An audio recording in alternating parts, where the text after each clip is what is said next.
Mirëmbrëma, sot në Gjiro me Syqin do të kemi një intervistë me një thonë i ri prap, pa i ri është, por ka dhe pjekurin e një të moshuari nga eksperienca që ka gjatë këtyre viteve që merret me shoqërinë civile dhe së fundi ka krijuar një parti.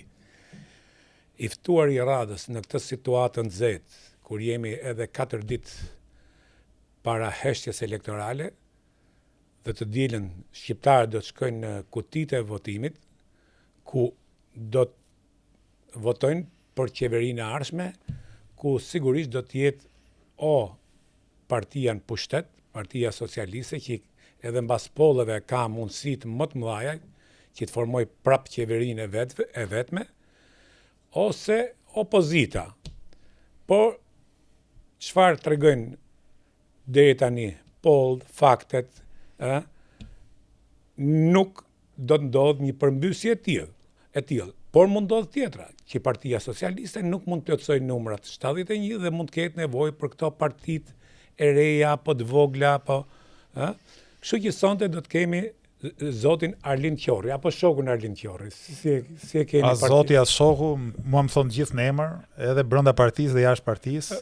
Është dhe i shenjë kjo një lloj rinie, se kur thret në emër dikush tregon që si thua, një lloj afërsie. Nuk i keni këto formalitetet në parti. Jo. Bides edhe në rrugë më thrasin Arlind gjithë. Ashtu. Më pëlqen. Atëherë, ju keni krijuar në fillim lëvizjen bashkë, si aktivist i shoqërisë civile, si aktivitet i shoqërisë civile. E tani e keni kthyer në parti politike. A mendoni se Shqipëria ka më shumë nevojë për një shoqëri civile të fortë nëpërmjet krijimit të një vedije për të ndërgjegjësuar dhe qytetëruar ne si shoqëri, se sa për parti politike, sepse partitë politike të cilat janë bërë 200, unë mendoj që kanë krijuar një inflacion dhe kanë krijuar një lloj indiferencë deri në veri e karshi politikës. Shqipëria ka nevojë edhe për shoqëri civile të fortë, edhe për parti të vërteta, të ndershme, që përfaqësojnë shtresat e mirëfillta të shoqërisë. Ne kemi qenë për 12 vjet aktivistë asaj që e quanim organizata politike, një grupim kryesisht të rinj, studentësh, pedagogësh, punëtorësh, dhe jemi marrë shumë me ndërgjegjësimin e shoqërisë. Jemi marrë shumë me drejtat e punëtorëve. Kemi organizuar pafundësisht protesta, greva e punëtorëve me studentët, me njerëz të thjeshtë. Ne pas 12 viteve aktivizëm në këtë kuadër, them jashtë partijak, arritëm përfundimin që duhet të hidhim një hap më shumë. Duhet transformoheshim në parti politike pa humbur vitalitetin e aktivizmit. Sepse lufta do e bërë jo vetëm jashtë institucioneve, jo vetëm me proteste, jo vetëm me greva, jo vetëm në përpjekje për ta ndërgjegjësuar shoqërinë, po edhe për t'i dhënë shoqërisë mundësinë që të votojë në mënyrën e duhur. Shqipëria ka vërtet 200 parti, por nga këto 200 parti, 190 ca nuk ka mbet as nami edhe as nishani. Edhe jo më kot në këto zgjedhje ka 10 apo 11 parti apo koalicione, nga të cilat përsëri disa prej tyre janë inekzistente. Shqipëria ka nevojë për një parti të vërtetë, ka nevojë për një parti që përfaqëson punëtorët, të rinj, pensionistë, shtresë të mesme, po megjithatë ka nevojë për një parti që beson ideale, dhe kjo është lëvizja bashkë. Unë mendoj që ne kemi arsye pse ekzistojmë politikë, kemi arsye karakteriale, po kemi dhe arsye programore. Ne zëm në spektrin politik shqiptar një vend që nuk ka zënë asnjëri. Vendin atyre që thonë të vërtetën me zë të fortë, që i kundërvihen jo vetëm sistemit kalbur politik, por edhe oligarkisë ekonomike, dhe nga ana tjetër kemi edhe një program që krenarisht na rendit tek ajo që ne e quajmë majta demokratike. Se besoj që ky vend është komplet bosh në spektrin politik shqiptar. Në Shqipëri nga pikpamja programore ka parti ose të djathtës, ose siç thotë Edi Rama për veten, për të majtës dhe djathtës. Është herë e parë në këto 30 vjet paktën që në Shqipëri në këto zgjedhje ka një parti që identifikohet në të majtën moderne, me të majtën social-demokrate, me trashëgiminë më të mirë të smajtës perëndimore, se na duhet shumë, na duhet përfaqësojmë ata që deri më sot nuk janë përfaqësuar. Ju thatë që ju keni pas një aktivitet madh si shoqëri civile dhe ndërgjegjësuar të njërin tjetrën.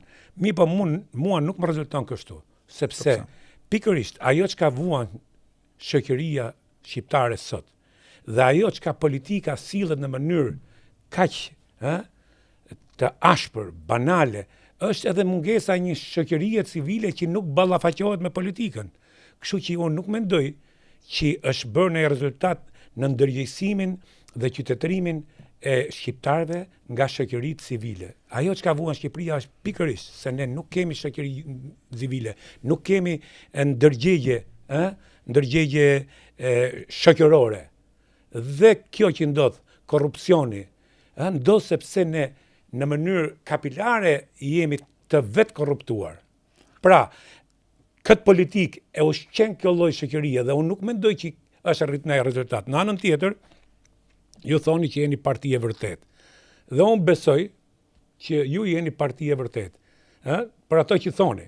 Nuk bi dakord, ta kam thënë dhe biseda private, nuk bi dakord me ato filozofin tuaj politike edhe doktrinën ekonomike, por të respektoj sepse ke një bindje. Dhe njerëzit që kanë një bindje duhet të respektosh, pavarësisht se mund të kesh kundërshtar, megjithëse në anën tjetër pajtohem me disa nga ato principe që keni ju. Dhe tashin këtë situatë, ju thate majta dhe e djathta. Se këte ja kam bërë edhe të tjerëve këtë pyetje dhe duhet ta shtjelloj.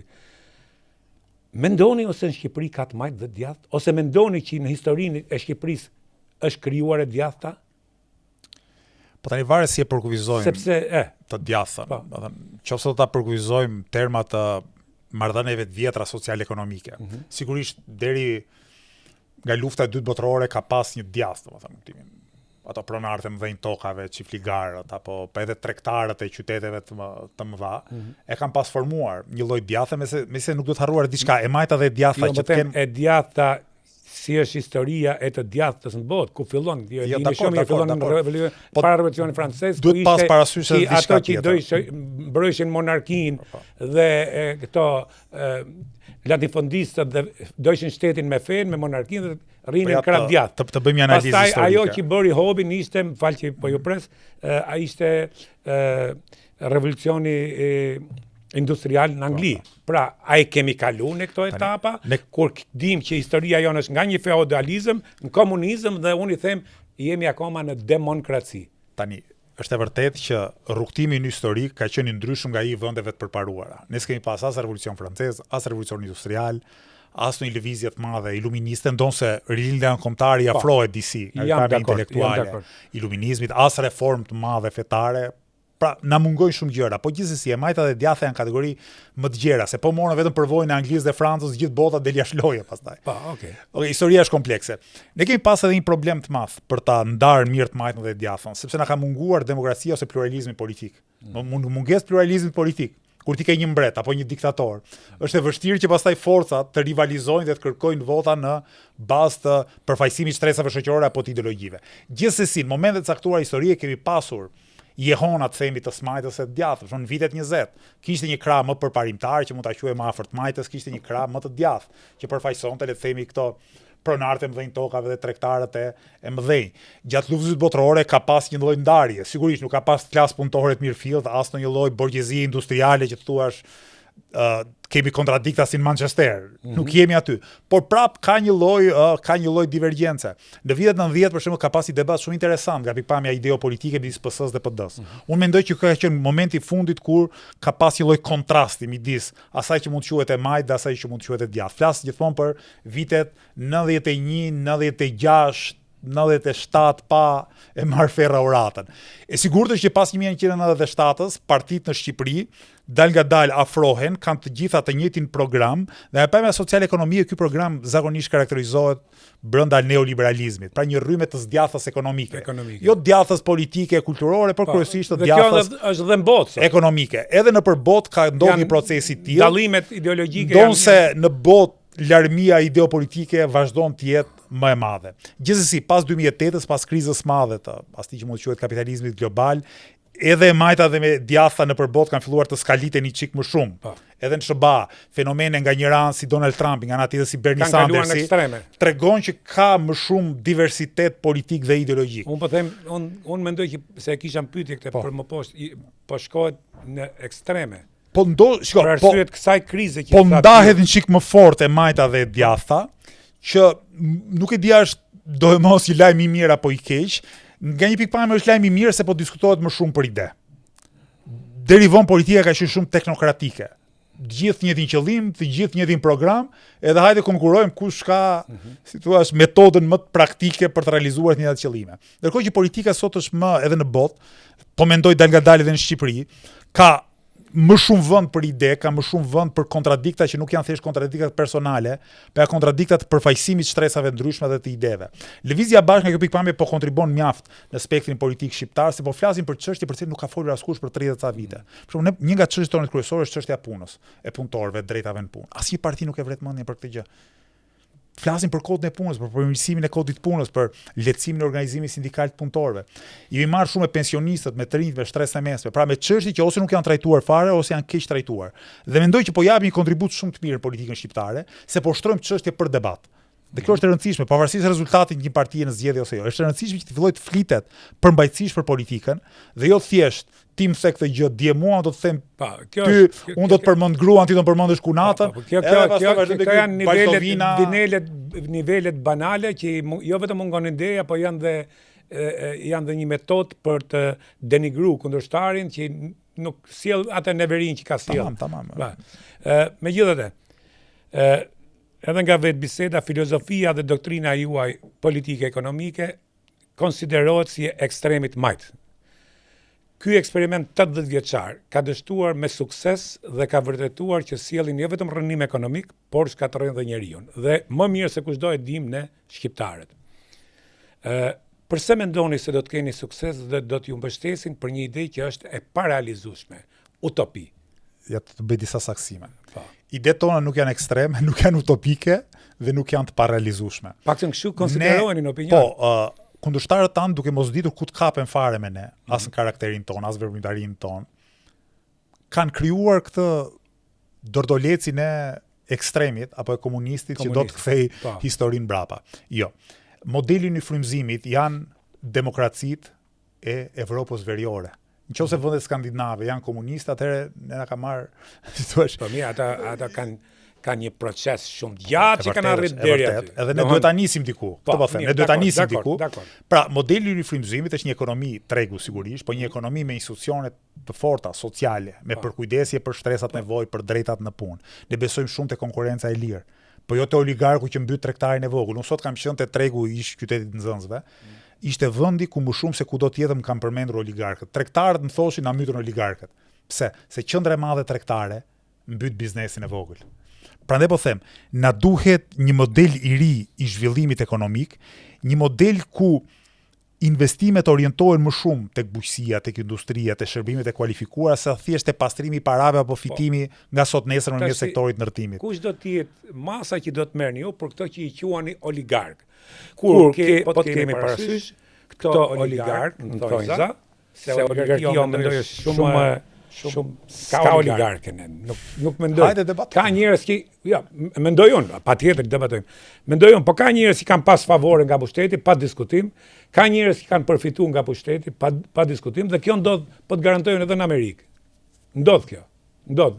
Se jam dakord me ju, nuk është kapitalizmi amerikan, nuk është ekonomia tregu njësoj si në vendet skandinave që thoni ju. Edhe unë jam për atë, jam edhe për unë domethënë jam parimet e mia jam konservativ në ekonomi, por jam liberal në çështje sociale.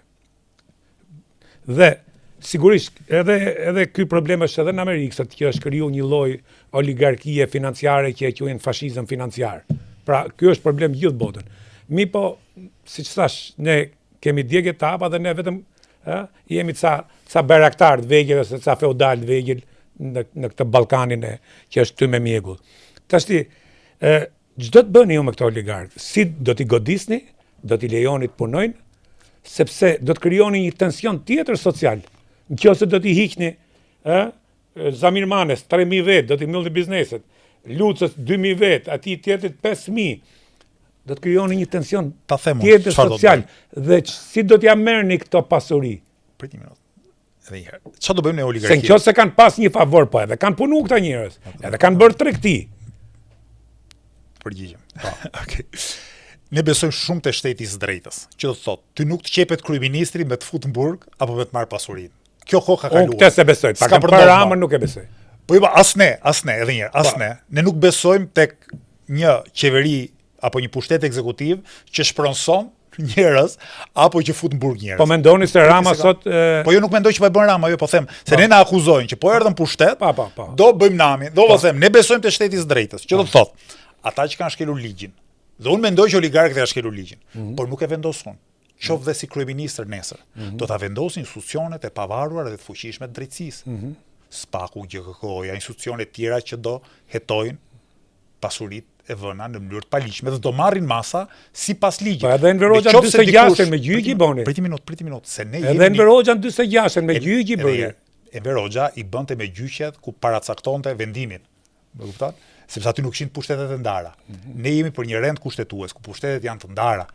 Pra, nuk vendos as parlamenti, as kryeministri se kush do futet në burg dhe kush ka vënë pasuri në mënyrë të paligjshme. Unë kam një mendim, kam një opinion për paligjshmërinë e pasurive të tyre. Mirë po do jenë institucionet e pavarura të drejtësisë, ato që unë shpresoj që do bëjmë punën e tyre dhe do ndajnë shapin nga sheqeri. Dhe nëse rezulton që një pjesë e pasurisë është vënë në mënyrë kriminale, është vënë në mënyrë korruptuar, është vënë në mënyrë të paligjshme, vetë kuadri sotëm ligjor kërkon që ajo pasuri t'i kthehet viktimës, që do të thotë popullit shqiptar. Sa koncesioni janë dhënë në Shqipëri, me kosto jashtëzakonisht të larta.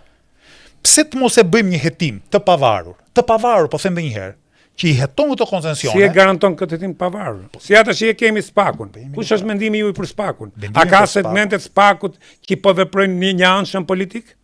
Unë di të them që Spaku ka hedhë disa hapa të mirë përpara. Ende nuk po bën dot gjithë punën që do duhet bëj.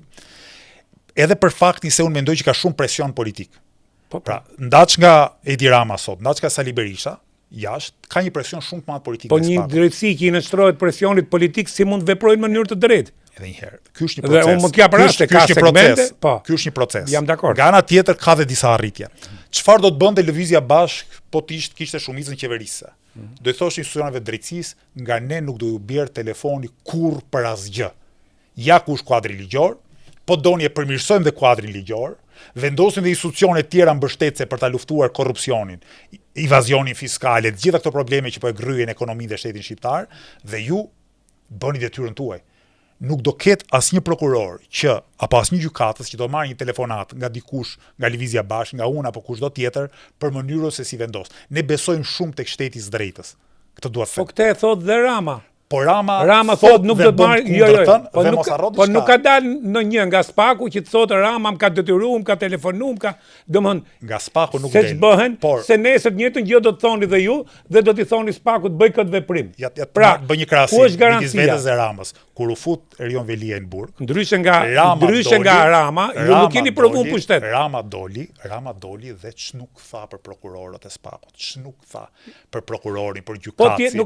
I kërcënoi, i shantazhoi, çoi turmën para Spakut. Edi Rama Erion Velia ka çuar turm para, ky është presion. Kur nga neska për të pas diçka të tillë. Ajo ishte një goditje sigurisht e rëndë. Po nëse do mendimin tim, edhe për Ilir Metën, edhe për Erion Velin, tetoheshin, por arrestimi në mënyrë të tillë. Po pse?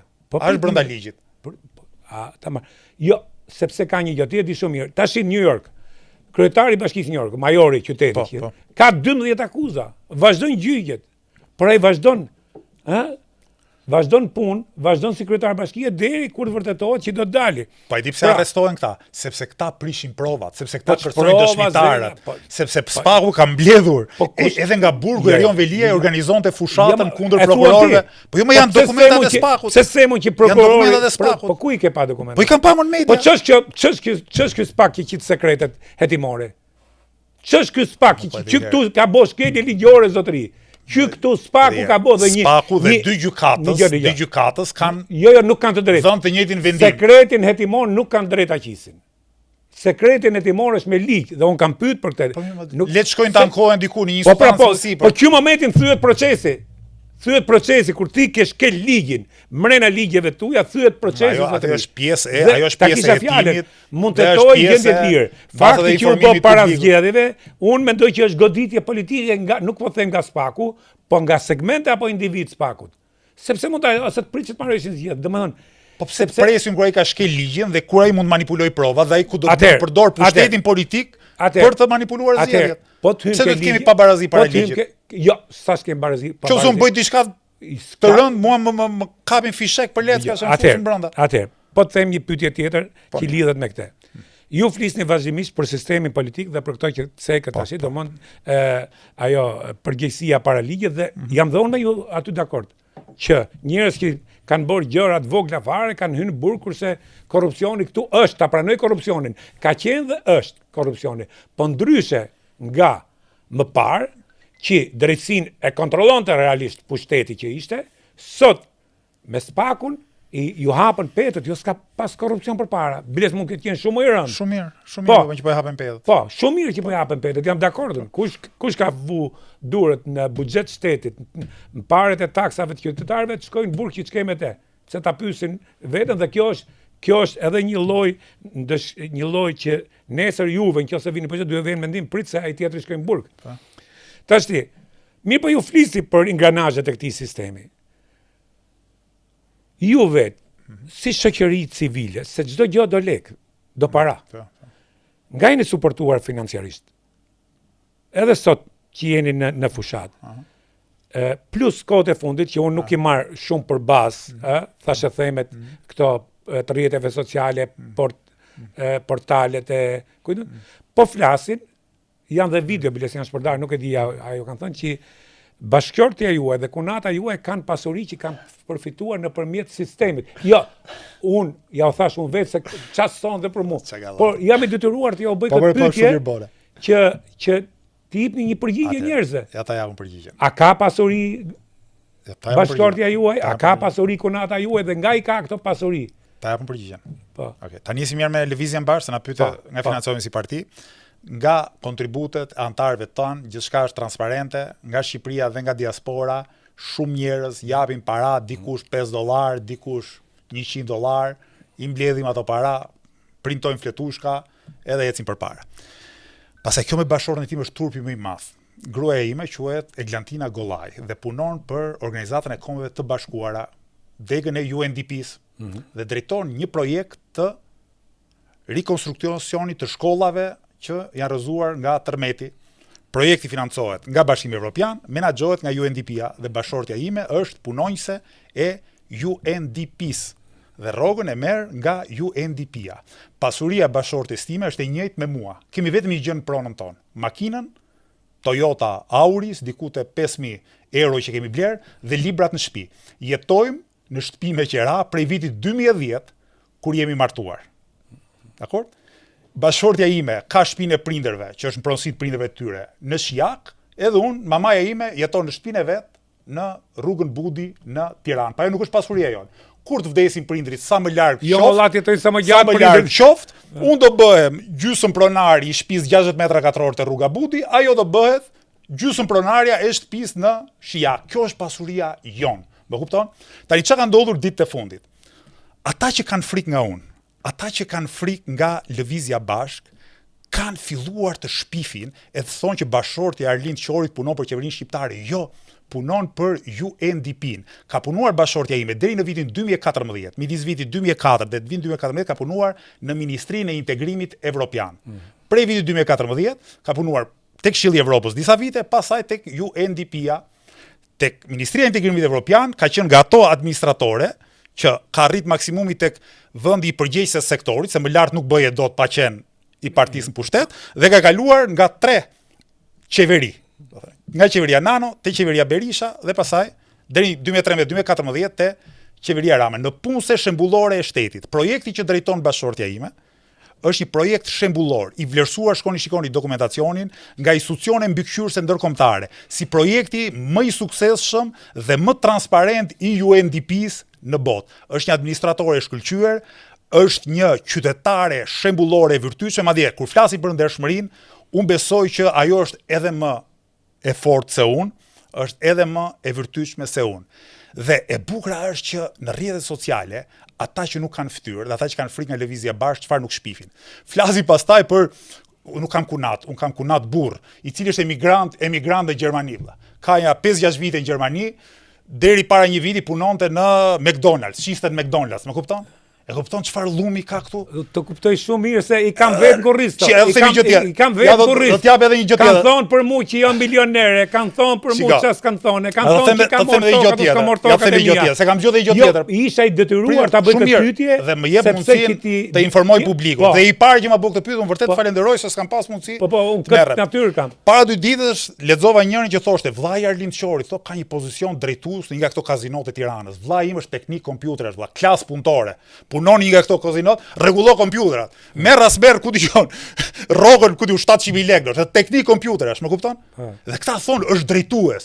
Ore teknik kompjuter, po u prish ajo makina, aty shkon me kaçavida edhe ndreq. Dhe thonë është drejtues te kazinoja. Pra këta njerëz që nuk kanë gjysmë gjëje për të gjetur tek unë tek familjarët e mirë, janë detyruar të shpifin pafundësisht, sepse kujtojnë që se ne jemi si ata. Jo, valla, ne jemi njerëz ndershëm. Ose duan bëjnë si ata nëpërmjet baltës. Nëpërmjet baltës, dhe kjo është aq e shëmtuar, do të falenderoj shumë që më dhe rastin që ta sqaroj këtë gjë publikisht, sepse për mua është shumë e rëndësishme. Arlind, unë e kam ta bëra pyetjen, sepse bëre shumë mirë që bëre pyetjen. Sepse unë e kam vetë në kurriz.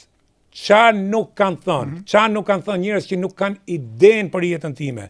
Njerëz nuk e dinë që çka kam kaluar në jetë dhe dalin sot dhe flasin dhe duan të hiqen si antikomunist, si të dia, domethënë është një nivel kaq banal sa ajo thënia është Churchill është brillante, por unë isha i detyruar ta bëj se jeni njëri që po shkoni për të zgjedhur. Shumë mirë bëre. Se më dhe rastin të sqaroj dhe ata që duan të sqarojnë. Dhe ajo që thotë Churchilli që po t'i japësh, po të ndalosh për çdo qenë që le rrugës, nuk shkon destinacion. Por duke qenë se ju jeni disa ditë para zgjedhjeve dhe kjo është hapur në rrjetet sociale, isha i detyruar. Imagjino, është një fushat shpifjes që ka nisur ditët e fundit. Pra, e kupton, para ditës votimit. A di çka ndodh para 2 vjetësh? Ditën e heshtjes zgjedhore. Ditën e heshtjes zgjedhore që është e shtunë, Jeta është qef, një nga këto portalet e Facebookut. Ditën e heshtjes zgjedhore ka postuar një artikull enkas për mua, Soros, gjithë të pisliqe që ti s'ka as mundësinë të përgjigjesh se je në heshtjen zgjedhore. Kështu do dali të shtunë në kësaj radhe, po se vras mendjen me që ma sollën për mendje se e kisha. Çfarë mendon për Sorosin? Dhe a mendon se Soros ka luajtur aq rol aq fuqishëm sa që të kontrolloj State Departmentin, qeverinë amerikane për t'i bërë një dëm Sali Berishës, kur ky ka qenë vetë ai që e ka sjell Sorosin në fillim, dhe padyshim pikpamjet e Sorosit sa aso nuk jam dakord, ato më kanë bërë dhe mua gjëna më që më pagu Sorosi. Po ti vesh re rrjeteve sociale ose qend dhe çaket që i hedhin partitë politike, që i kanë zyrat kes elite partisë dhe shkruajnë gjithë ditën me sulmu njerëzit, me denigru njerëzit, që ti frustrojnë njerëzit që të riqen, atëherë këtu ka t'i hyk kësaj pune, kështu që mund nuk më shqetëso më gjë. Unë mendoj që problemi është që desha them, çfarë mendoni ju për këtë? Pse e bën Berisha këtë dhe unë e di, se unë këtoj 35 vjet në Amerikë.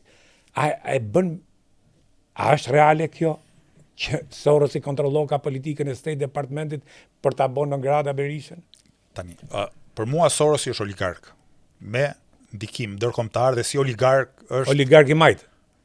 Por nuk ka oligark të majt, oligarkët janë miliarderë që kanë influencë të padrejtë në procesin politik. Dhe ne di shumë mirë që në SBA oligarkët veprohet me lobbying. Lobojnë shpeshherë kundra interesit publik dhe në këtë kuptim është edhe Sorosi, edhe oligarkët e tjerë në sistemin politik amerikan. Është kthyer në një makt kjo. Bile duhet ta heqin ligjin e lobimit. Sistemi politik amerikan bëjnë goxha dëm. Dakor.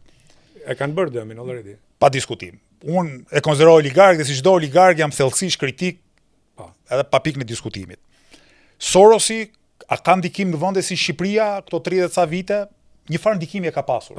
Sepse kanë qenë pranishëm. Përmes shoqërisë civile, përmes financimeve, përmes çuarës përpara, ku diun, të ideve të tyre, një herë kanë qenë më shumë me njërin krah, një herë kanë qenë më shumë me krahun tjetër, pa pikë në diskutimit. Po që të arrim përfundimin që është një dorë ande nga larg që gjithçka që ndodh në Shqipëri e përcakton ajo dorë, mua kjo më duket e tepërt. E tepërt për disa arsye. E para sepse këta zullumqarët tan këtu kanë goxha pushtet brenda për të qenë kaq të ekspozuar ndaj atyre që vinë nga jashtë. E dyta, ka ca faktorë këtu që në përditshmërinë tonë ka më shumë impakt se çdo i huaj tjetër, që mund kujtohet për Shqipërinë një herë 6-7 muaj, që janë oligarkët vendas. Janë ata që i kenë në paradhomat e pushtetit, janë ata që shkruajnë ligjet. Dhe mua nganjëherë më duket kjo, si thua, mbi theksimi i një personazhi si një mënyrë për të mos përmendur fare të gjitha tjerë. Unë ta thash, unë jam kritik i Sorosit, e konsideroj oligark, mirë për nga ana tjetër, shpeshherë ata që merren me politikë në Shqipëri kanë nevojë për të justifikuar zullumet. Herë zullumet e tyre, herë bashkëpunimet e tyre, njerë kanë qenë shok me njëri tjetrin, janë ndarë. Pra, nuk është një proces transparent politik, dhe mua më duket që ne duhet ta themi të vërtetën e plot dhe të gjithanshme. Po ta vesh re Sali Berishën, edhe ka këtë veti Sali Berisha që vërtet aq shumë për një gjë, saqë mua më duket sikur e bëm këtë për të mos përmend 9 apo 10 gjëra të tjera.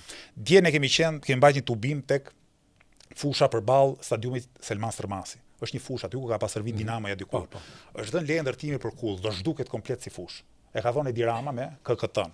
Sali Berisha hesht, gjysmë fjalës ka thënë që Sali Berisha po të ketë interes politik, merret me thonjtë e gruas tënde.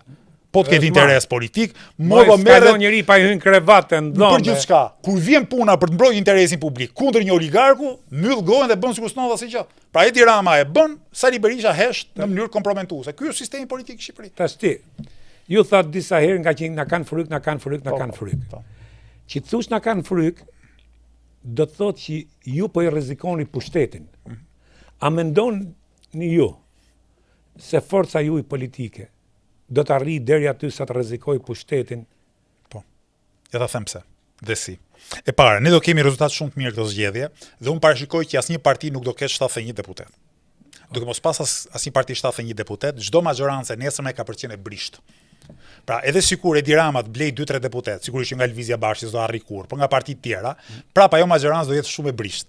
Edhe sikur të bëhet një qeveri teknike, një ujdi Rama Berisha. Se besoj. Është dhe ky si opsion. Nuk e besoj. Heqin qafe dhe spakun thon për hir të integrimit në Bashkimin Evropian, e quajnë qeveri teknike, por nuk e quajnë politike. E bëjnë kështu me personazhe që nduken nuk janë politik. Për hir të reformave të mëdha, edhe ajo do jetë një qeveri shumë e brisht. Dhe në kushtet kur Lëvizja Bashkë do ketë përfaqësi të rëndësishme në parlament, dhe qeveria përballë ka për të qenë e brisht, hapi ynë tjetër ka për të qenë gjigant. Çfarë kuptoni Lëvizja Bashkë do të jetë e fuqishme në parlament? Çfarë shikoni sa mandate Unë nuk di të them këtë gjë. Ju nuk keni bashkëpunim as me partitë e tjera të vogla? Jo, sepse kemi dyshime të forta për ndershmërinë e tyre, edhe për sinqeritetin e tyre. Partitë e tjera hedhin parat lumë në fushat.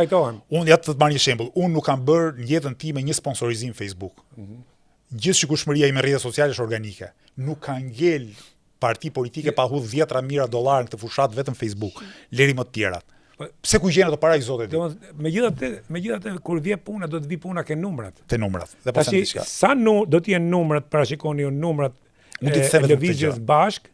Unë nuk ta jap dot me numër deputetësh, sepse varet shumë nga shpërndarja e votës në përqarqe. Pikërisht për këtë ta thash. Por, unë di të them që në qarqet e mëdha të vendit ne konkurrojmë seriozisht për zgjedh deputet. Në Tiranë në Shumës, në qarqe tjera, nga Shkodra, Vlora, Korça, Elbasani, Durrësi, Fieri. Unë besoj që ne jemi jashtëzakonisht shumë konkurrues. Madje unë kam shpresë edhe në qarqe më të vogla, di pse? Sepse edhe në një qark si Dibra apo Kuksi, vërtet ka shumë pak deputet, 3 deputet apo 4. Mirë po, ka një diasporë shumë të madhe, dhe askush nuk e di si ka për të votu diaspora. Unë po marr shumë mesazhe mbështetëse nga diaspora. Unë e di. Paktën për diasporën Amerikë e di. Është i njëjti raport që është dhe këtu. Unë po të them, unë marr mbështetje në Shumës nga çdo vend i botës dhe nga çdo qark i Shqipërisë. Dhe po them, vota diasporës është një enigmë që askush nuk e di, të gjithë e shpresojnë, po askush nuk e di. Ajo që mund të them unë që ne sot në 2025 jemi disa herë më mirë se 2023 kur unë isha kandidat për kryetar bashkie i Tiranës dhe fitova rreth 5% votave. E shoh në rrugë. Dalim bashkë në rrugë, tani bëjmë një copë herë rrugë dhe shohim sa veta do mflasin, sa veta do i bien buris dhe sa veta do më. Po sigurisht ke krijuar një profil interesant. Po unë e krahasoj me veten time para një viti apo 2 vjetësh. Rritja është jashtëzakonshme. Dhe kjo ka për të dhënë rezultat pa diskutim. Megjithatë percepcioni është që fasha juaj e votuesve janë disa veteran nostalgjik të komunizmit dhe të Enver Hoxhës. Njëri si ju dhe partia juaj që përfaqësoni të ri. Si mund jashtë shpresë dhe besim me një fashë të tillë votuesës? Dhe pyetja që kam, që duhet me përgjigjeni, sinqerisht, si e shikoni komunizmin shqiptar dhe figurën e Enver Hoxhës? Ta nisim nga e para. Nga e para. Unë kam përvojë politike, se në rrugë gjithë ditën takoj njerëz. Dhe unë shoh që grupi moshor që ne na mbështet më shumë janë 30-40 vjeçarët. Familjet e reja. Po, quhen të ri. Sepse janë ata që kanë barrë më të madhe të përgjegjësisë. Janë ata që nuk shpërblehen sipas meritës, janë ata që nuk po arrin dot të rrisin fëmijët e tyre. Pastaj sigurisht edhe në brezat e tjerë moshor ne kemi mbështetje. Kemi edhe mes pensionistëve. Ne kemi organizuar 8 protesta me pensionistët. E disa interesant ka qenë fakti kur uleshim kafe me pensionistët mas protestës. Fillonte sherrri aty. Kur diskutohej për 90-91-shin, se gjysma ishin me atë kohë, gjysma ishin, pra mbaj mend i debat midis një ish minatori dhe ish oficeri, që ishin protest me ne, mbështetës tanë, e kështu me radhë. Edhe ziheshi për 90-91-shin dhe me njëri tjetrin. Se ish oficeri, sigurisht kishte një qëndrim më pozitiv për të shkuarën. Ish minatori Valiasi kishte qenë greve dhe kishte qenë protest me Rrezubustin. Edhe filluan të debatojnë shumë fort me njëri tjetrin. Ama sot këta i bashkon Lëvizja Bashk. Pa edhe atë që ka qenë i persekutuar gjatë asaj kohe, dhe atë që ka qenë mbështetës i atij sistemi, nga që kanë hallet përbashkëta sot, dhe nga që shohin Lëvizjen Bashk si transformuese të ekonomisë dhe të politikës shqiptare, të dy i bashkon kjo gjë. Unë për sistemin e vjetër në Shqipëri kam i qëndrim kritik, thellësisht kritik, ka qenë diktaturë, ka qenë një diktaturë egër, ka shtypur njerëzit. Ore, ju ka detyruar njerëzve të vishen në një mënyrë apo të dëgjojnë një lloj muzike që sot është e pabesueshme. T'ia thuash një të riu që vjen njëri e thot do vishesh kështu, apo do dëgjosh këtë muzikë, ti thua si ka mundsi? Nuk e perceptojnë dot. Si ka mundsi, dakord? Por nga ana tjetër, ne vlerësojmë jashtëzakonisht shumë kontributin mbi fjalat partizanëve shqiptar gjatë luftës antifashiste nacionale çlimtare. Mendoj që ka qenë një luftë jashtëzakonisht pozitive për vendin, kuptimin se si e vendos Shqipërinë në arenën ndërkombëtare dhe se si e shiron vendin. Po ashtu, ne shohim me vlerësim përpjekjet e njerëzve thjesht o burr, kuptimin e rindërtimit të vendit, ata të rinj që kontribonin edhe hidhin djersën e kurudh. Unë i vlerësoj ata. Unë i vlerësoj sepse kanë kontribuar për vendin e tyre dhe nuk justifikoj dot ata që pastaj thoshin me që janë bërë këto gjëra. Jam dakord. Para 90-s, hajde ti presim drunjtë dhe të shkatërrojmë gjithçka. Me kanalizimet e kishin perfekte, jam dakord. E vlerësoj bie fjala arritjet në arsim. Po ti vemi arritjet në arsim. Shkatërrimi i ushtrisë, jam dakord me kanalizimet. Por ai regjim padyshim diktatorial, i egër, diktatorial. Unë me një stresat privilegjuara krijoi. Me një fjalë për shkruaj komunizmin, kur vjen nga Peqini, dhe poshtë që vjen për në Elbasan, poshtë ke metalurgjikun.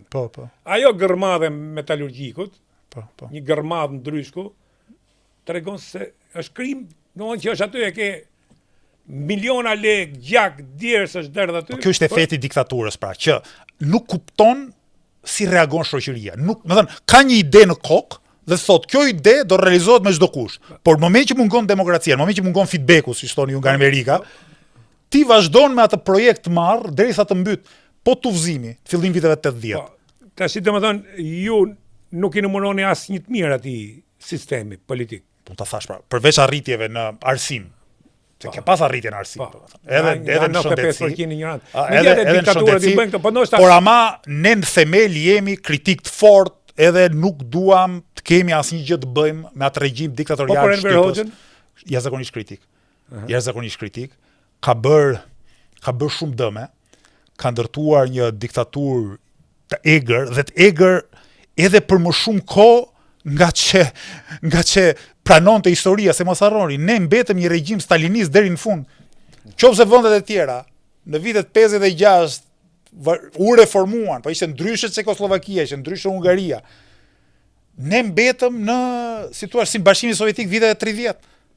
Pra një si thua shtrëngim i jashtëzakonshëm. Ishte diktatura më e egër në Europën komuniste. Saqë unë librin tim që kam shkruar që Europa lindore duke parajs para ferrit shqiptar. Dhe është e vërtetë. Mund të jetë ndoshta diçka e ngjashme me Rumaninë, se dhe ajo pati një përvojë. Rumania kishte një dalje jashtë, njerëzit në Bullgari dilshin vendet. Po të paktën pas 56-s, pas Rushovit, në Shqipëri vërtet ka qenë diktatura më e egër.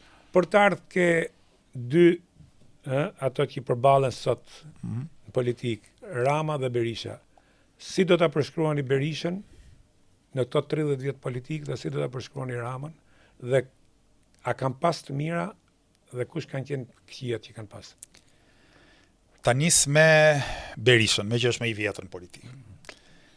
Nëse duhet ta përkufizoj me një fjali Sali Berishën, do thosha që është shumë i etur për pushtet dhe për pasojë për para. për Edi Ramën do thosha të nasjelltëm.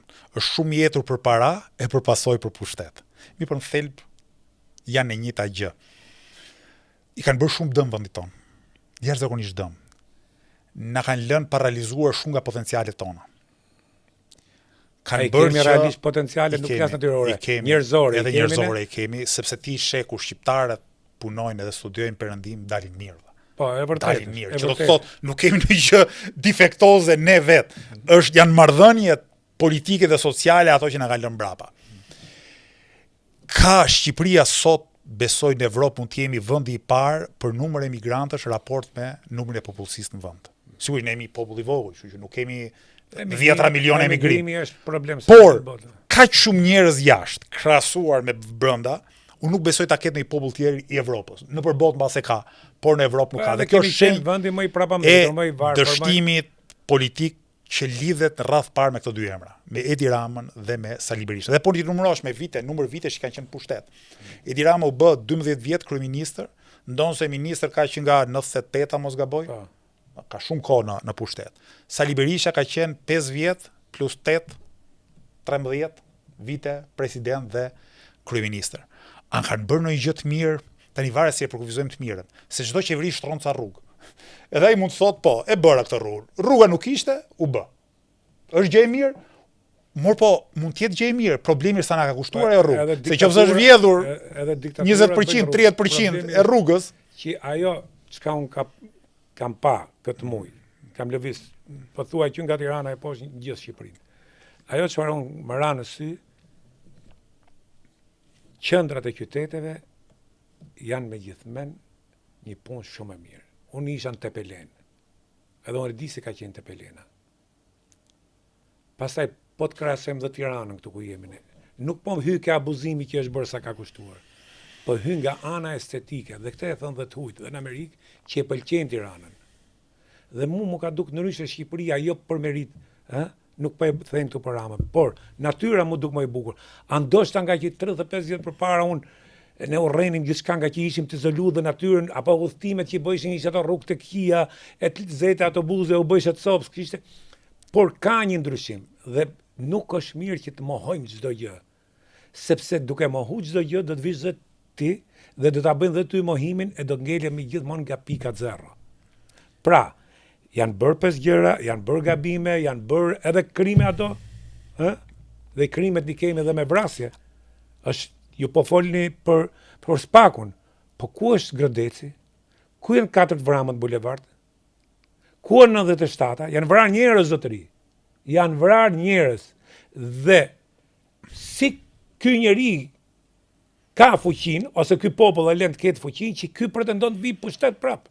97-ën, këta PS dhe PD amnistuan, bën një ligj për amnistinë edhe ç'a ndodhi në 97-ën e groposën njëre për gjithmonë. Pra ma ke shumë drejt për këto krimet e tjera, Gërdeci, 20 janari, orë të gjitha këto duhen hetuar dhe gjithkush që është përgjegjës duhet dalë para gjyqit, nuk ka pikë në diskutimit.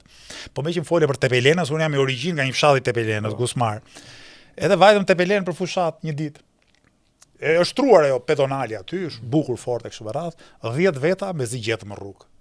Pra qendrat e qyteteve mund të jenë rregulluar, po janë pa njerëz. Dhe shtrohet pyetja pse janë pa njerëz, se ka dështuar bujqësia, se ka dështuar industria, modeli i zhvillimit ekonomik. Arlind. Na ngeli muzeu, po na ikën njerëzit. Merresh me politikë. Po. Duhet kuptojmë dhe një gjë. Sot ti unë kemi shumë lehtë flasim. Por kur e kemi shpatulla, nuk është aq e lehtë, se nëse kujton edhe Rama, kështu ta kur erdhi. Do ta çmontoj sistemin. Këtë që thoni dhe ju sot. Po si Rama ishte pjesë e sistemit. Rama nuk ishte pjesë. Ishte kryetar bashkie para se të vinte si kryeministër. Po pra, po që edhe si kryetar bashkie ishte bashkëpunëtor i ndërtuesve dhe oligarkëve qyshherët. Tash ti edhe këto ndërtuesit na duan e hangër drejtë, se edhe Grenada. Po na duan ndërtues të ndershëm vëlla, jo njerëz që jam dakord. Shkatrojnë urbanistikën e qytetit. Ja po them ty një gjë. Saranda për shembull më dhimbti.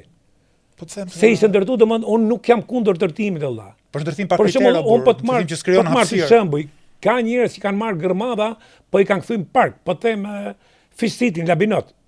Ka fjalë sa dush njërën tjetrën, por është kthyr një park, nuk është thjesht vetëm biznes restorant. Shkoshive 2 kinemat më të mira të Republikës i ke në Fish City në Labinot. Ke teatrin më të mirë. ke një sallë për takime, për koncert, ke gjithat park që luajnë fëmijët. Pra unë nuk jam kundër ndërtues vëlla, se ti nuk bëhesh dot ndërtues. Ti je eduku, ke ardhur deri këtu me shku me i dhon psim njerëzve. Ku do bëhet ndërtimi? Po. Dhe si do bëhet ndërtimi? A do Jam zhduket parku? Jam dakord, po ky do ruhet parku? Jam dakord, por ky ndërtim nuk e shkatarroi Rama. Ky u shkatarru se kishim një bisedë me Shabanin. Ky u shkatarru që me lejimin e parë të ardhjes se s'du të përdor të prurjeve të mëdha që erdhën nga gjithë Shqipëria në Tiranë, e në Bregdet dhe zaptun toka shtetërore, toka publike, toka dhe e shkatërrun strukturën. Tash si të bësh? Ti zotëri, jo, s'ka qenë nevojë. Dgjoj, se je studio. Jo, mbijetesë, Hammurabi thotë, kooperativat malore ka qenë tmerr. Si mund jetojnë edhe unë kam shku në Amerikë, por nuk kam shku me i zaptu tokën dikujt.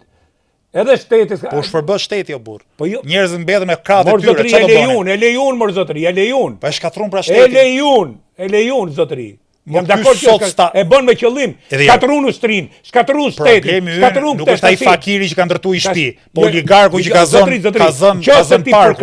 zënë parkun oligarku. Dgjoj, nëse ti përkra palishmërin, nuk bëhet vonë mua je i vobegët as je i vobegët. Ka të vobegët edhe në Amerikë, ka të vobegët edhe në Angli, ka njerëz që flen jashtë ku do të bëhet. Problemi është këtu. Ligji nuk është abstrakt, zotëri. Nëse ligji nuk i shërben shoqërisë, shoqëria te kalon ligjin o burr, patjetër. Problemi është që ti lejove një precedent shumë të keq dhe po e pagu sot e kësaj dite dhe hajde shipe tash ato që kanë zënë tokat, siç ishte rasti Astirit, prit, një minutë, rasti Astirit, ku dolëm në huje me pse u legalizu gjysmë e Shqipërisë dhe nuk legalizohet gjysma tjetër, se ky është problemi. Sa i legalizohen, sa nuk i legalizohen. Legalizohen të gjithë. Po, jam dakord. Dhe pronarët që kishin pronat, akoma s'ka marrë pronat, një ndërtoj jam dhe unë, akoma s'kan marrë pronat, akoma s'kan marrë kompetencë pronave, dhe këto që erdhën me huj është qytetaria, ajo që thashun, duhet bësh ndërgjegjësim qytetar, këtë duhet bësh shoqëria civile. Sepse mund vesh atë unë hujt. Jo. Desha them atë.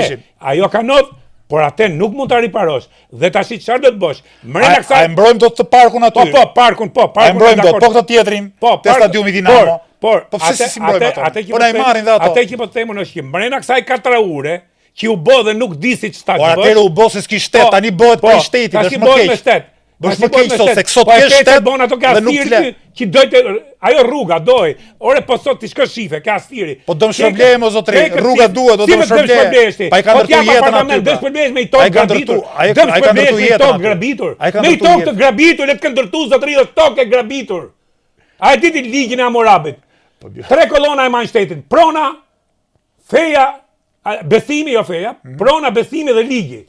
Pra, e drejta do vrasin gjysmën e njerëzve për një ligj abstrakt. Kur i thanë që hik për këtu dhe merr apartamentin, jo du si përfaqen që më kanë zonë. Për 30 vjet kanë bërë lek me biznesin kanë aty dhe kanë krijuar një Kandahar. Një Kandahar kanë krijuar. Po pse? Pra, kjo politik. Ato pallatet nuk janë Kandahar. Pallatet që janë ndërtuar me le nuk janë Kandahar aty. Estetikisht Kandahar janë. S'ka si park, s'ka si shkollë, s'ka si çerdhe. Është po se e kanë ndërtuar, e ka shkatërruar sistemin. Po e ka ndërtuar bashkë me burr. Sali Berisha me Edi Ramën. Ai kishte kryetarin e komunës, ky kishte kryetarin e bashkisë. Qose do të krahasosh tash se po futem kot. Qose do të krahasosh Tiranën e Sali Berishës me Tiranën e Edi Ramës, është të krahasueshme me pa krahasueshmen. E ke parku rinia vite era shurr. Pa e di që s'do ketë më park rinia sa do bëjnë kull pastaj. Ku e diti? Po këtu kjo gjuhë tha edhe për parkun mbas teatrit Operas dhe u ndërtu. E njëjta gjë po bëhet tek Teatri Operas stadiumi Dinamo. Kam qenë dhe unë kundra. Atëre. Prit, një minutë. Kam qenë dhe unë kundra dhe të ndërtoi se ti e di shumë mirë në Amerikë bëhen që të ndërtoi se ajo ishte një llamarin, ajo ishte një turp. Ajo nuk. O e bëhet park aty o burr. Ata i lën vetë degradoj. Ajo duhet të degradoj. Jam dakord që është prish ajo është prish trashëgimia kulturore historike e Tiranës. Po kush e mund shkova në Tepelen dhe e pash që bëqeu se kishte rujt portretin e vet.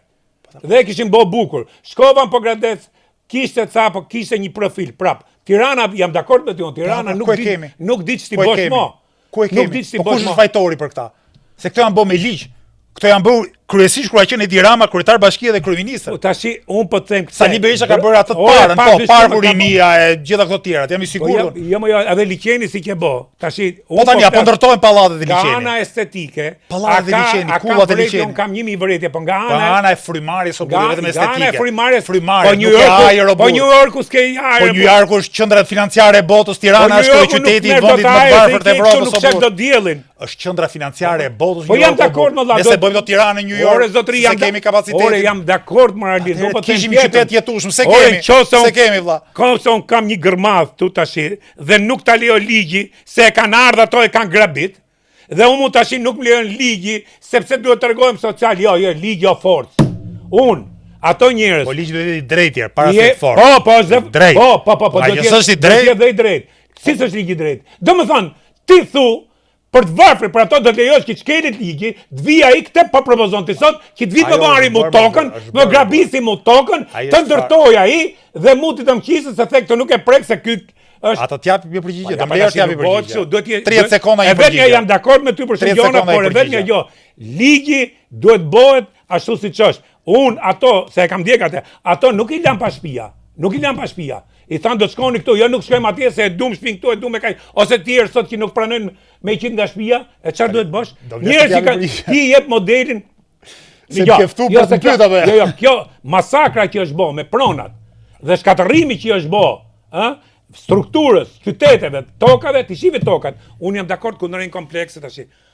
Jashtë Tirana negateku. Por i ke ato që kanë ardhur, e kanë zaptu një shtëpi këtu, një shtëpi atje, le një shëmtir, por kanë shkatërruar dhe strukturën e tokës bujqësore më burr. Na bësh fjalë. Po, vazhdon, fal. Do të përgjigje me fjalët e një veprimtare amerikane, të bredredhe punëtorëve të para 100 viteve. Emma Goldman quhej. Edhe Emma Goldman thoshte, kur një njeri thyen një xham, është krim. Ku 100.000 njerëz thyen xhama, është revolucion. Çfarë do të thonë? Që kur ka një masë të madhe njerëzish që kërkojnë diçka, nuk ka ligj që i përmban, se këta janë forcë madhore. Këta krijojnë kushtet për një ligjësi të re. Po ti e di si kjo është ajo, më lejo ta mbaroj.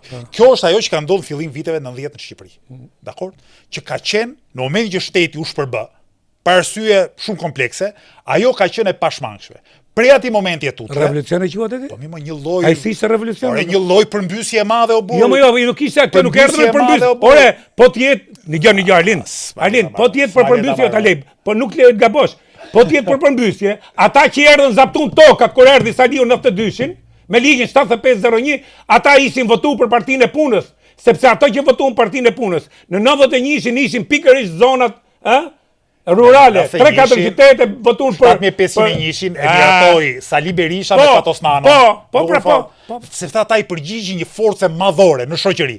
Po them, pas kësaj force madhore, vim në vitet 2000, këtu shteti nis dhe konsolidohet. Mirë po, në vend që shteti konsoliduar të shërbej për të mirën e përbashkët, bëhet instrument duar dhe oligarkëve dhe gjithçka që ne po e shohim sot është rezultati i këtij shteti oligarkësh. Të po them, në thënjishin nuk e zhbëjmë dot më burr, sepse po ja pra 1 milion shqiptar u shpërngulën. Ku do i çosh? Nuk e zhbëjmë dot. Po se zhbëjmë dot. Ta mbulosh ti thu. Po çfarë do bësh? Si do bësh? Çfarë do bësh? Po do të bësh. Gjysma e popullsisë do i hap luftë, gjysma e popullsisë çfarë do bësh? Se ato gratë nosta oligarkut kanë që bën. Gjysmën e popullsisë nuk e bëhet kundër gjysmës tjetër popullsisë apo? Po jo, më se shteti është luftë civile. Po ja. Do bëjmë luftë civile tani. Nëse. Vazhdojmë. Tash vazhdojmë. Tash një pyetje kam. Se pa arrim fund se u bë. Mirë, na shkoi mirë me pasion. Shumë mirë, po tash un tash jam dakord, po këtu ke prona dhe ke drejta pronës, un them që fillon aja në ti e din kushtetutën e Hammurabit, në kodin romak, në kushtetutën amerikane, drejta pronës është drejta jetës. Pra, kur tim ke marr pronën, tim ke marr jetën. Dhe këtë bank këto që erdhën, dhe tash do t'i levatojmë. Edhe duhet t'i themi, ju lutem, a ka mundësit na hipni me kaq, me kaq? Dhe po t'ja kërkosh pronat që kanë lënë atje ku janë, vinë të vrasin. Tani, ta te kalojmë këtë ku gjysma e popullit lufton me gjysmën tjetër të popullit, edhe përpiqemi të gjejmë urat e përbashkëtas. Le të themi që Edi Rama nuk i bën 71 mandate. Në qoftë se do të ketë nevojë për votat për mandatet e lëvizjes bashkë, a do t'ja hipni? Jo, kur. Po nëse Berisha do të... Jo, kur. Atëherë, si do ta bësh ndryshimin ti Arlin? Duke futur në krizë sistemin e vjetër. dhe duke kërkuar mbështetjen e qytetarëve në këtë proces politik. Po mos ja ki merakun. Kushdo që dali pari, unë nuk e di kushdo dali pari në këto zgjedhje, nëse nuk ka shumicën, do blej ata që janë gati për të shitur. Dhe në spektrin politik Shqipëri, të vetmit njerëz që nuk shiten janë ata që përbëjnë lëvizjen bashkë. Dhe qofse në parlamentin e ardhshëm ka për të qenë vetëm Sali Berisha, Edi Rama dhe lëvizja bashkë, këtu të them që ata do bëjnë ujdi me njëri tjetrin. Do bëjnë një qeveri teknike, edhe do hedhin lumin. Duket sikur jo, nuk flas për kapacitetin e tyre, po jepni fuqi vetes kur nuk mendoj që e keni atë fuqi që të vënë në krizë parlamentin, të detyroni. Domethënë është numra, në fund vim ke numrat. Numrat parashikoni që merrni 40 dhe qëndrueshëm. Parashikoni që merrni 40 mandate? Unë nuk bëj parashikime me numra, po unë po të them që në qofse deputetët tanë do janë të vetmit të mundshëm që mund krijojnë shumicë, nuk kanë për ta krijuar shumicën. Këtë pa diskutim. Okej. Qofse do ketë tjerë përveç nes, ata do shiten e do blihen. Ky është parashikimi im. Okej. Por nëse kjo ndodh, prit, nuk të kemi as lojë sepse sistemi që do krijohet pastaj do jetë akoma dhe më pak legjitim, akoma dhe më pak i pisët në sytë e qytetarëve dhe qytetarët do të na bashkojnë aksionin tonë në parlament dhe jashtë parlamentit. Ky cikël krizash i ka ndiku për mirë Shqipërisë, se kemi eksperiencën, apo për keq? Kemi shku më keq me këtë cikël krizash apo më mirë? Po një qeveri e keqe duhet të ecim një proces normal, sepse po me këtë normalizimin e vjedhjes jo të vjedhje. Një gjë tash. Dhe mos harro diçka. Institucionet e shtetit funksionojnë. Janë dënu funksionar të lartë shtetit, Po ka dhe shumë tjerë. Tregoj që drejtësia që duhet dënohen. Ka dhe shumë tjerë që duhet dënohen. Dhe kryesorët janë duke bërë fushat. Dyshja e famshme është duke bërë fushat Edi Rama dhe Sali Berisha. Janë lirit plot. Po tjetër për mua, atëherë duhet procedohen, atëherë vim ka ajo që thatë jo, çfarë? Për mua duhet procedohen çka qenë prej fillimit 92-shit në pushtet, ti merren pasurinë se i dinë gjithë njerëzit i kanë. Po hetohen patjetër, pa diskutim. I ke gjithë në dogana që kanë punuar gjithë se këto edhe nuk e mçefin. Këto janë aq budallë sa që nuk dinë vetë mçefin. Sepse janë vanitoz, njerëz që kanë komplekse kalumes dhe duan paraqiten me si ato gangsterët e 90-s me zinxhir Florini me xhupa të zi. Prandaj po them, jam dakord me ty. Duhet drejtësi, pa diskutim. Por në anën tjetër unë mendoj që ka filluar një proces drejtësie. Dhe këtë e ka leju ky pushtet, pra, jo se e ka leju se ka pas dëshirë, por u bë një reformë drejtësi. I është imponu nga jashtë. Ose është imponu si dush, por po lëviz. Kurse përpara ty nuk të lete me kap rojën e derës. Pra, sepse faktori ndërkombëtar në ato vite, Shtetet Bashkuara të Amerikës dhe Bashkimi Evropian ka bërë shumë presion. Dhe reformën drejtësie kanë votuar 100% të gjithë. I vun rresht. I vun rresht. E tani thori është merita ime, është merita jote. Jo, erdhëm nga jashtë e bën. Tash ti unë nuk kënaqja me bisedën, pavarësisht se bërtitëm pak. Jam mësuar. Por nëse keni ndonjë mesazh për të drejtuar votuesve, ja ku e ke kamerën. Unë nuk e kam zakon që t'ju kërkoj votën kështu drejt për drejt, ju them votoni për lëvizjen bashkë, po dua t'ju kërkoj, të nderuar bashkëqytetar, që të mendoni shumë përpara se të votoni. Të mendoni për të mirën tuaj, jo sot për nesër, por për të mirën tuaj afatgjat, për të mirën afatgjat familjes tuaj, të komunitetit tuaj, të vendit tuaj. Të votoni me ndërgjegje, të votoni për njerëz ndershëm dhe për njerëz me kapacitet. Dhe besoj që nëse bëhet kjo gjë, shumë prej jush kanë përzgjedhur lëvizjen bashkë. Arlin Qori, faleminderit. Besoj nuk do të jetë hera e fundit. Me kënaqësi. Faleminderit për ju për ardhin në podcastin Ngjyra me Syçin. Faleminderit.